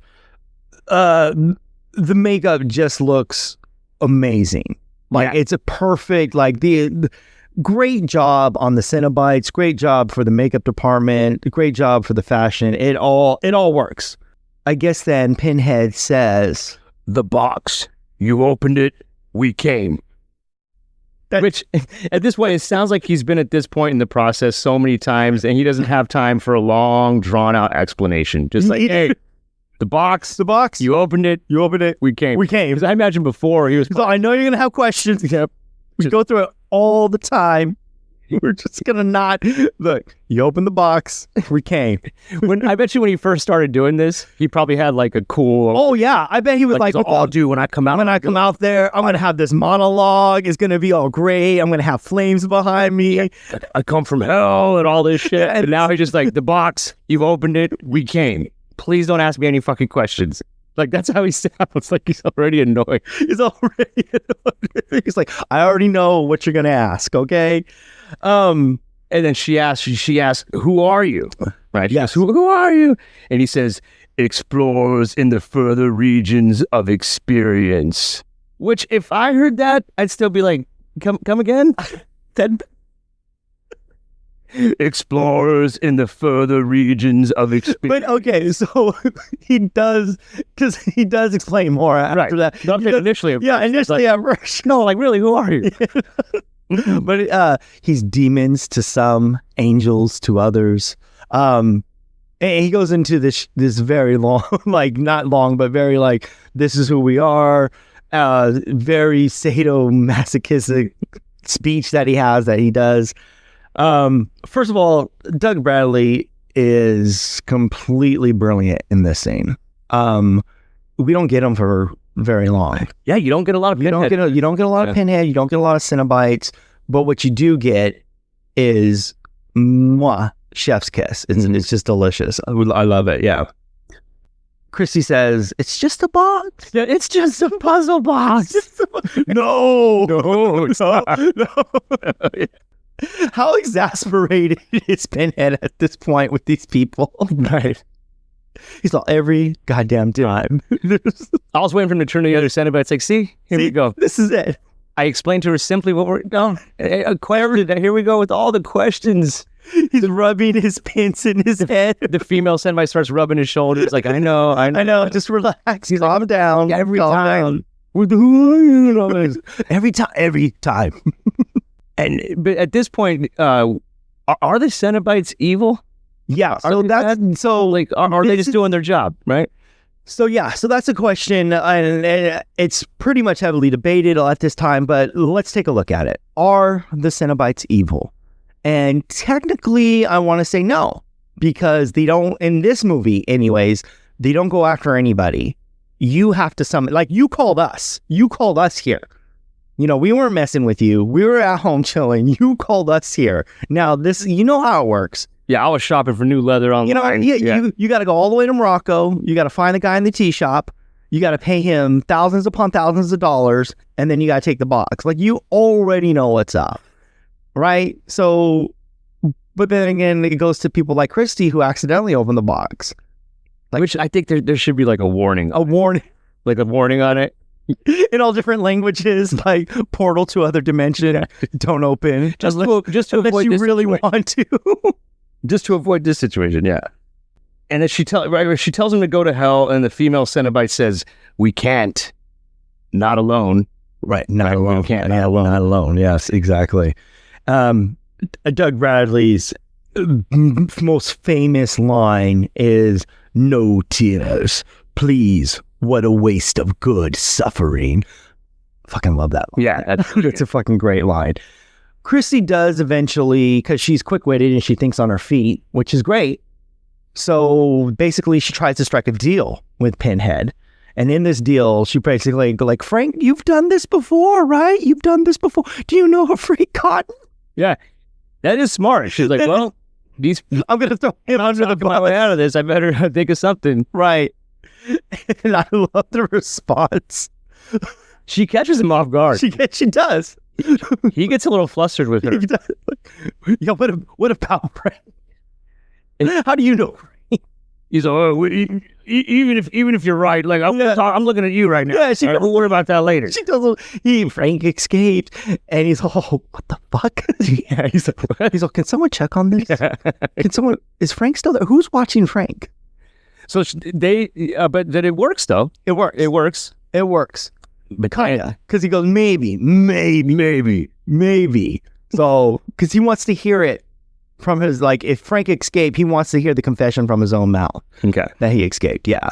So she's like, I'll lead you to him. And that deal ends up to be sufficient for that time being. It works for now. It works for now. And yes. that's when he goes, fine, okay. But if you're lying, Yep. what are we gonna do? We'll tear your soul apart. Ooh, that's a tagline for a movie right there. That's a great tagline for that movie. I love it. So that ends that's the hospital. Yeah, so that's the hospital scene. We cut to Julie and Frank, who are planning to kill Larry now. And I hate to gloss over this, but they really just glossed over it in the movie. We don't get Larry's death scene or see what happens to Larry. It's just, bam, the next scene, Frank's wearing Larry's skin. And that's pretty much how it goes forward. And he walks in with he's walking in and he's wearing Frank's skin. And then Julia's like sitting there smoking. Of course she's smoking. What else do these people do? No lines, but a lot of cigarettes. I get those Marvel points. Yeah. Hey, we actually pay actors per line, so you're not going to get a lot, okay? But I got tons of Marlboro cartons, man. And then this is where Kirsty goes into the house. Right. Kirsty goes to the house, banging on the door. Yeah, she's going to warn her dad. And warn her dad. Because she wants to get her dad out of the house and everything, because she's basically going to throw Frank under the bus with the Cenobites. And then, so Julia answers the door. Right. And Kirsten's like, I want to see my dad. Julie's like, hey, it's late. It's late right now. But she's cool. She's cool because she demands to see her dad. Yeah, she does. And then she goes, yeah, of course. So, and that's where, then she goes upstairs and Frank's up there just chilling and he's wearing daddy's skin now. He's wearing Larry's skin. And as the audience, we know that it's Frank. Yeah, so as the audience, we know that it's Frank and Larry's skin. But I mean, KK doesn't know just yet. Even though, because it looks like when he cut Frank's face off, he didn't do a good job around the scalp, the outline of the scalp. It looks like Smucker's jam or jelly, all around the entire scalp line, like leaking out. And she's just like, oh hey, and she doesn't ask questions. Like she doesn't ask any questions. Like, sometimes you get a pimple and you're like, oh, I hope nobody notices this. People notice and like, hey. Yeah. Like that's not something you would ignore. Yeah. A bloody scalp line jelly, like just coming out from the scalp line. From the scalp line. And she's like, oh, Dad. And basically, Frank in Larry's skin tells KK, like, yeah, you know what? I had to write Frank down. He was a mad dog. I killed him. And she, at this point, demands to see the body. Because now she's like, oh fuck, she's fucked. There goes my deal. There goes my deal with Pinhead, because I need to see the body. I need to make sure for myself. Again, not asking questions like, what did you do? How did this happen? Why do you have Smucker's jelly around your scalp line? Nothing. She just wants to see the body, right? And I'm just going to chop this up to being flustered and in a hurry because the Cenobites are on their way. Maybe that's what it is. But I'd be like, whoa, what's going on? Yeah. Did he take his pocket knife and try to scalp you? It's so horrible. So Crispy wants to see the body because now she's basically fucked. Cenobites are not going to like this. And they go in the room. They go upstairs. Julie walks her up to the room and she sees the body. And it's skinless. Basically, it's just a skeletal, muscle, bloody mess in the center of. It's like how Frank used to look. It's exactly how Frank used to look. And again, no questions. No questions on what the fuck did you guys do to him? I know you said you had to put him down, but what? Jesus Christ! What is like? Didn't this thing? It looked like a satanic ritual had taken place in that room. And again, no questions. And then she goes upstairs, and then and Pinhead's like the Cenobites come, right? Right. So Julie, she's in the room already. She sees the body, and the Pinhead comes, and he's standing over the body, and he's just looking down at it, and he looks up at her, and he's like, "We want the man who did this." And she's like, that's not the deal. Like that's not. He's my daddy, and you can't have him. And she goes, he's my dad, and you can't have him. And then runs out of the room. Yes. Then she goes to try to grab who she thinks is her dad, which is actually Frank and Larry's skin. However, when she's like trying to get him to leave, hey, we gotta go. He's like, no, it's okay. We can all stay here. We can all be happy here together. Together, live here. Incestual, maybe? Yeah, a little bit, yeah. And then, well, with Frank, yeah, you know it's going good until Frank says, "Come to daddy." That's what she. And that's when she realized, like, oh shit. Yeah, this isn't my dad, Larry. This is fucking Frank. And she starts putting the pieces together. And when Frank tries to go and comfort her, she realizes and she scratches his face with 4 fingernails and rips the skin downwards. And the skin's still flaming. It comes off really easy. Like, yeah, it didn't have time to cure yet. Yeah, it's like it's still wet. It's like, you know, it was still wet. Like it's still wet. It's like, 24-hour drying process. What do you do? Because it comes off really. It comes off real, and it's gross looking. A great practical effect. I love it. So when she realizes what's going on and she scratches his face, that's when he brings out that damn knife. Yeah. After he gets scratched, he fucking fucks that pocket knife isn't going to do anything but fucking scalp rats. It's good for scalp rats. Maybe whittling wood, like, you know, doing a carved sculpture or something. But he fucking takes that goddamn knife out, and then he goes to kill Christy, KK. When he goes and Julia's holding her. Yeah, like, Julia's like, hey, you're gonna stab her. Yeah, you're gonna stab her. And Christy gets away, and Frank accidentally kills Julia. But instead of like stopping or whatever, he basically absorbs her too, right? Mm-hmm. Like he basically is like, oh, no offense, nothing personal. I think he says it. They say, you know, nothing personal. Nothing personal. Like, you dick. She just helped you. How does she help you so much? She brought you all these bodies, and he just, nothing personal. So yeah, he kills her, and kills her. So now we're on a standoff with Frank and Christy, and Christy is now stuck in between the Cenobites and Frank. While she's trying to hide from them, there's a couple great jump scares, which I just absolutely love. So the first time she's trying to hide, the first jump scare we get, she opens up this door, and I don't know if you've ever seen Dogma, but Buddy Christ, remember Buddy Christ? With he's like pointing, and he has a thumbs up. Buddy Christ falls on her, and then we get the first ever in horror Jesus jump scare. Yeah, that's what I had on my notes too. I was like, Jesus jump scare. And Jesus, it comes out of the... So, hey! he's like, you your ass. Oh, thank God, it's just Jesus. So, Jesus kind of scared me. Falls out of the cabinet or closet, whatever she was going to try to hide into. It just goes, and leans forward and almost hits. Like, the Catholic paraphernalia that's everywhere, they're like, what are we going to do? Oh, just store it in these random cabinets. I love it. And then the second jump scare comes where Frank is he's like lurking for her. He's hunting her down. And she's like crouched down in like... She's crouched down. Let's just call it a closet. Something. And she's hidden. She's trying to hide away from Frank. And Frank's being pervy and dirty and saying a bunch of fucked up shit. And then we get our second jump scare. And this time... it's one of the corpses. One of the third victim. One of the victim's body. Maggots in his mouth, right? And it's already decomposed. It's already nasty. And like, my question to you is this. Like, if they have dead bodies in that house, wouldn't somebody like, I don't know, smell it? Oh, I'm glad you asked that. No, because of all the fucking cigarette smoke. So much goddamn cigarette. You're not going to smell. No one has any. It just covers up all the dead body smell. Like...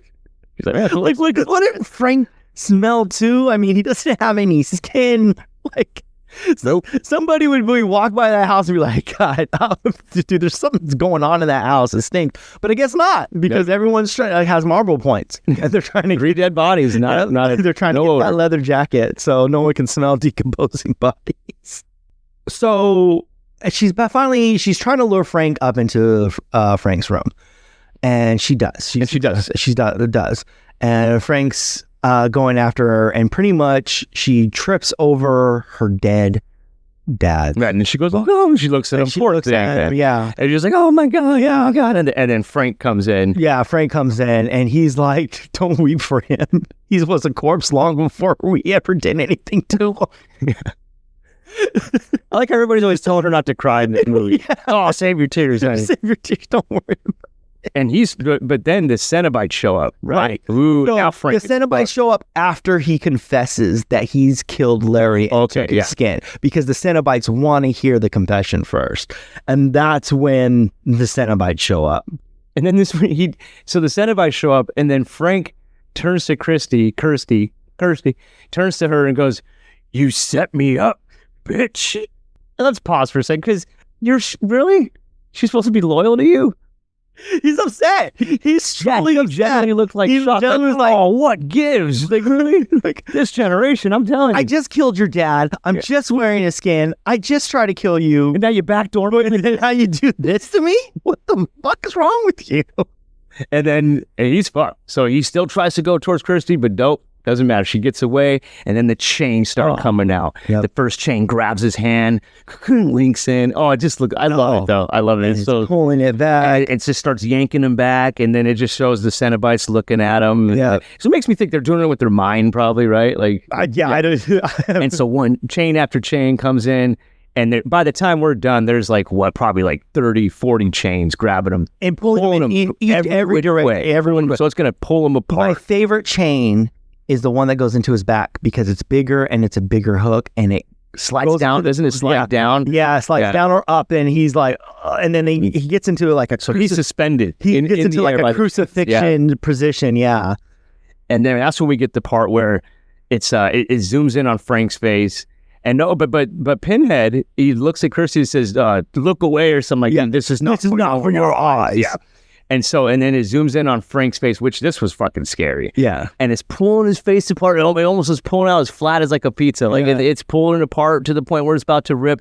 But before it does, he licks his lips really slow and he goes, "Jesus wept." And then he laughs as he explodes. He gets ripped apart by these chains. Rip apart explosion, we'll call it. Which tells me Frank is a savage and a gangster to the very He went out like a end. He went out like a G. He didn't cry or scream. He was like, Jesus wept. Which, that was scary, right? That very first time I seen this movie, didn't that creep you the fuck out? God. I've watched the movie several times, and even when I watch it now, it's still God dang. Yeah, it works. It works. And isn't that Jesus wept the shortest verse in the Bible? Yeah, in the King James Bible, Jesus wept is the shortest verse. So he's mocking. Yeah, he's religion, definitely he's mocking God at this point. Uncle Frank is gone. Uncle Frank, and roll credits, right? No, because we still got some Cenobites up. Oh, yeah, oh, man. Which they what do they renege on their deal? Right? It's like, well, it's like they weren't satisfied. Like, yeah, it was cool, but we've already had fucked with him a bunch. Yeah, I already did that puzzle. I need a new one. Yeah. So they go after KK.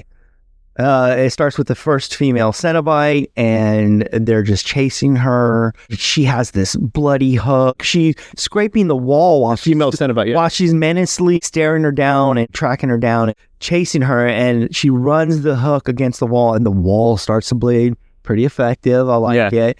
And the house is starting to shake now. KK stumbles across Julie's body, right? Mm-hmm. Julia's body. God, we don't know names. It's fine. You called her Julie 50 times. Yeah. Julia is on the Frank's single mattress, and that's a dirty mattress. The dirty single mattress. That's how she dies.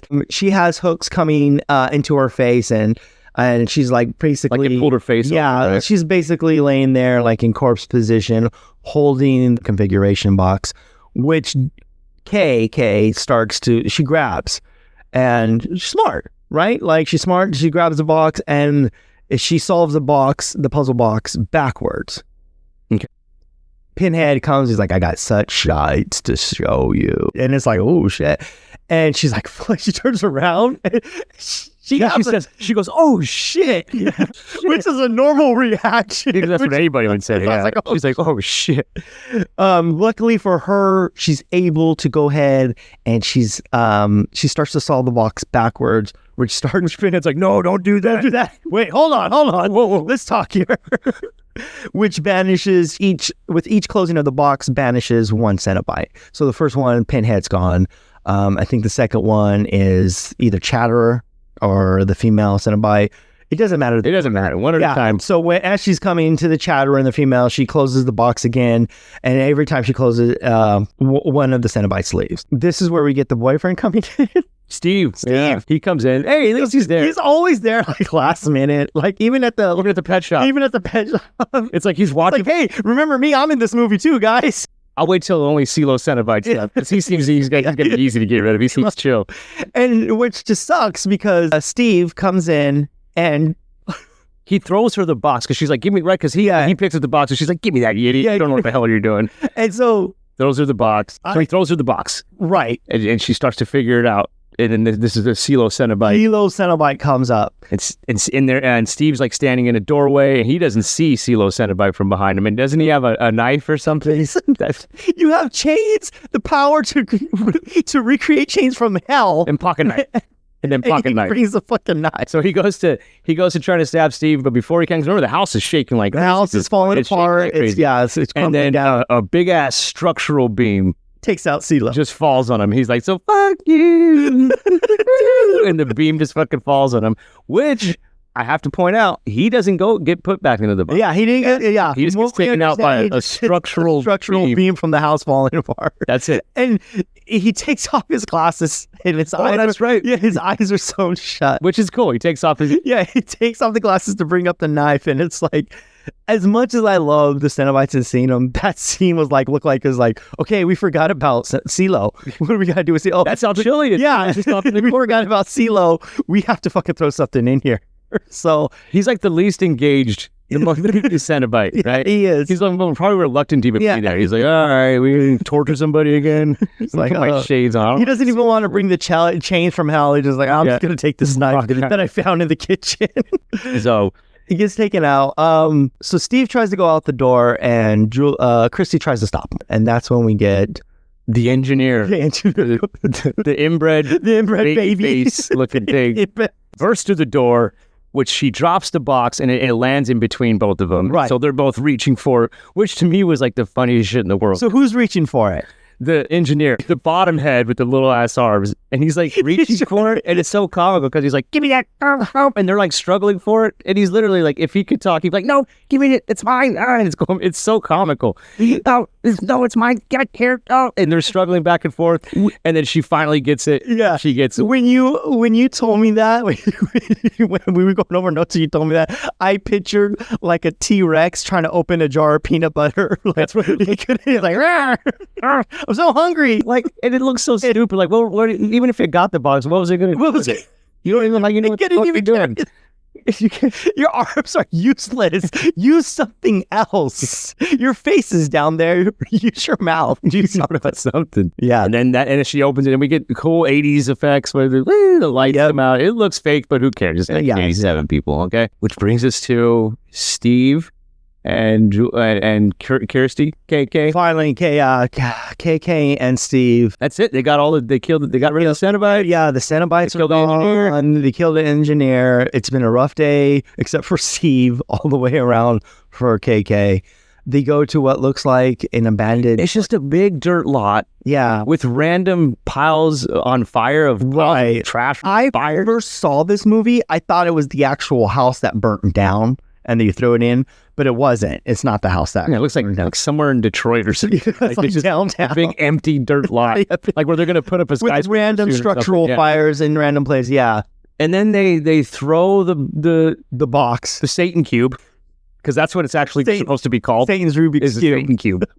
And they throw the Satan Cube into the fire, and then they're just looking at it, and then all of a sudden we get the hobo guy that's been following her the whole movie. He finally comes, he puts his hand into the fire, and he gets the box out of the fire, and he catches fire.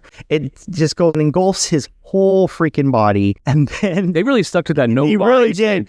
He's like, yo, No lines. And they go, no, Because we're paying by the line. So you get a cigarette or you're on fire. make a noise. Yeah, Kirsty and Steve like, WTF, what is going on? And I guess it's a jackalope skeletal dragon skeleton demon thing. Like, Yeah. wings and I guess flies off, and flies away. and that's the end of the movie. No, it flies away, and then it cuts. Oh, we're back in the Moroccan We're tea rocking shop. and barking tea And shop. the merchant is saying with somebody, we don't know who it is, and he just goes, "What's your pleasure?" What's your pleasure? Your pleasure. It's Disneyland boy. I think if you're selling portals to other dimensions, you would have like a deeper, gruffer voice. Yeah. But he's all, yeah, What's your pleasure? what's your pleasure? Like even sound like Jafar from Aladdin. Yeah, that's- Something. That's it. That's it. how it ends. Which I'm not in love with the ending, but hey, world can't be a perfect place, and it doesn't ruin it for me. No, Like, who cares? And they and it leaves it open, obviously, and that's it. That is Hellraiser. That is- Oh, yeah. So, like, 1987 is the juggernaut of horror movies. But for every great movie in 1987, you get things like Jaws 2, The Revenge. I got a question for you. Mm-hmm. Would you watch it a first time? Was it worth a watch? Is it worth a rewatch? Would you buy any kind of media or physical media or Yeah, so collectible items? definitely worth the first watch, especially if you're an '80s horror fan. It's a Because must. there's some people that they just love, like me, Yeah. and you, if you love '80s horror movies, you have to watch this, and you probably already have seen it if you're Right. a big '80s horror fan. Definitely worth the first watch. Definitely worth the second watch. Yeah. And I personally can't wait to own it. I've been slowly building up my collection of Blu-rays. I'm one of the people I like to have the physical media, and believe it or not, it actually does look better, the Blu-ray, than when you stream something. It does. Yeah. The colors There's better. something with physical media. So, and I just like I like having the collection. I like looking at it. So I'm definitely going to add this one eventually amongst all the other ones that I've been buying. So, I definitely think it's worth, if you haven't seen it, watch it. It's definitely worth a rewatch if it's been a while. If you just like horror movies all the time, in general, definitely give it a watch. For physical media, because I have kids and everything, I can't really afford can't have it. anything. But I do like collectibles. So like if I come across like a Lamentation configuration box that I like, Satan Cube. yeah, but I'm a big Clive Barker fan, and I own several of his comics anyways. Okay. Yeah, so like I own the New Testament. I also have like the Scarlet Gospels. That's not really Because wasn't he more of a writer anyway? he was a writer. Yeah, right. Yeah, he was a writer, and so I love, and of course, Nightbreed was a comic and also a movie as well that Clive Barker did. I would definitely own some sort of collectible item with Hellraiser. It's definitely worth that. Definitely to be added if you have a horror collection. Well, now that brings us to our final segment of the show, where Derek basically gets to do a game. I got to do this first game for this first episode. I'm very excited. This game is going to be called Two Truths and a Lie. Right. Now, basically, what I'm going to do is, because Hellraiser has had such a long legacy of movies and comic books and novels, there have been many Cenobites across this, of course, the fandom and, of course, all this work. So what I'm going to do now, Derek, is I'm going to give you 3 names. Okay. Okay? 2 of them are Cenobites, 1 of them are not. You have to figure out which one is not the Cenobite name. Okay. So 2 are actual Cenobites, Mhm. and 1 of them are not. And just to be full disclosure here, I haven't watched every single Hellraiser movie. Right. I've seen 1 and 2. And that's it. Yeah. So, I mean, sue me. Sorry. I bet you I've seen something you haven't seen. Okay. Okay. Okay. So, this will be, first one. Here you go. You ready? I'm actually going to write these down so I can Okay. get them. Here we go. Camera Head, Laughing Boy, and Lilith. Which one? Lilith. I just think of Frasier. Here, Lilith. His mean-ass wife. She's definitely a Cenobite. She's definitely a Cenobite. all pale and I white. like how you go Camera Head, Laughing Boy, and Lilith. I don't know. Lilith and Laughing Boy. Which one God. is not a Cenobite? I have no fucking You clue. gotta give me something. I'm in the dark, just thrusting a knife around. Hit something. I'm going to say Laughing Boy is fake. Okay, so you're gonna go with Laughing Boy. Mhm. Any reason why? Because maybe all the Cenobites have to be grown people, adults. No, you're in for a treat. So Camera Head and Laughing Boy are the Cenobites. Lilith is not. So Camerahead is actually from Hellraiser, Hellbound. And yes, he is a Cenobite with the camera in his head. Did he take pictures? He video records everything and blows things up with his mouth. And Laughing Boy is from the comic, The Tunnel of Love. They call him Laughing Boy. It's like kind of like a play on words because he's actually strict and vengeful. He's actually not like to be tampered with. He's not to be messed with at all. But they call him Laughing Boy. Oh, okay. Yeah. And then, of course, Lilith is a demon from Jewish folklore. And Frasier's wife. And Frasier's From Frasier. Okay. Are you ready for another one? Sure. Okay. Barbie. Barbie? Face. Barbie face. No. No, Okay. so- Barbie. Okay. Face. Mumbles. I'm gonna go Mumbles because Mumbles is a character from Dick Tracy. Yes, you are absolutely right. You are on the board. Ding, ding, ding, ding, ding. Yes, you are correct. So Mumbles is a character is a villain from a Dick Tracy. Barbie is actually hell on earth, and basically they call him Barbie because he has barbed wire wrapped around his head. Face is from the comic books, and he's basically a thespian of hell, or like the director of the theater in hell, and basically he wears all these faces. He has all these faces and heads like around him and stuff. Okay. Okay, interesting, right? I need to rewatch Dick Tracy. Yeah. I missed that movie. That was so good. Remember his little watch he gets out? Yeah, that was a good one. We all thought that was like the best. It wasn't the I had a toy one. Yeah. For McDonald's. Yeah, he was like, oh, Dick Tracy. Okay, are you ready? So you're on the point. So you're Okay. 1 for 1 right now. Okay. Let's go over the third one. Bright Eyes, CD, CD? like a CD, Okay. Madball. God, this is Oh, I'm sorry. hard. Yeah, Madballs. I think it's Madball. Mad Balls? Because it really makes a difference here. It doesn't. Is it plural or singular, damn it? Because it's going to make a difference in my guess. Because these names are so... Because it's an easy game now. Don't give it away now. It's supposed to be challenging. I'm going to go Bright Eyes. Okay, why? It just sounds too nice. Sounds too nice to be a Cenobite. Sounds too nice. You screwed up a Laughing Boy. You should know where this game is going. Oh. Okay, so Bright Eyes is actually a Cenobite. She's actually a twin.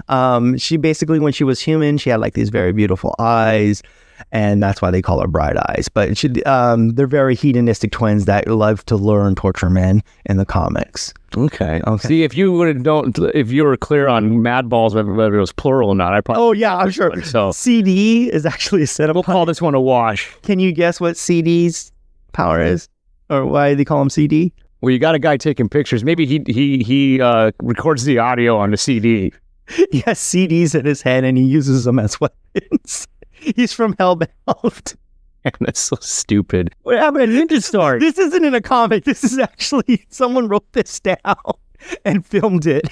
Oh man. And Mad Balls is an 80s toy. Oh, remember Mad Balls from the 80s? Okay. Okay, I have one more. Are you ready? Yeah. Okay. At least I got one. This will even me out here. This will even out. Let's see if Okay. you can go 2 for 2 here. Okay. All right, 2 for 4. Let's do it. So we have Clawful. Say that again. Clawful. Clawful. The Boxer and Dreamer. Dreamer sounds like a cholo. Like, hey, it's Dream. Call me Little Dream. Call me Little Dreamer.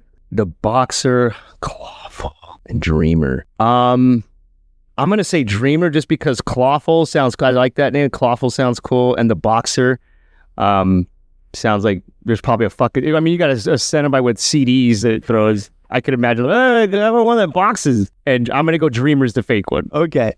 You're absolutely wrong. Oh God, I suck at. Dreamer is again from Hellbound. Basically, she's just this like sweet girl. She's a dreamer.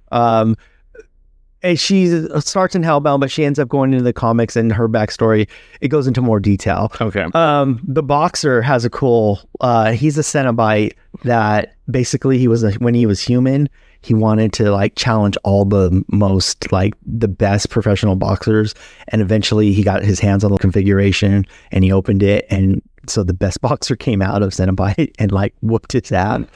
He's like, well, you want to challenge? Yeah, you want to challenge for days.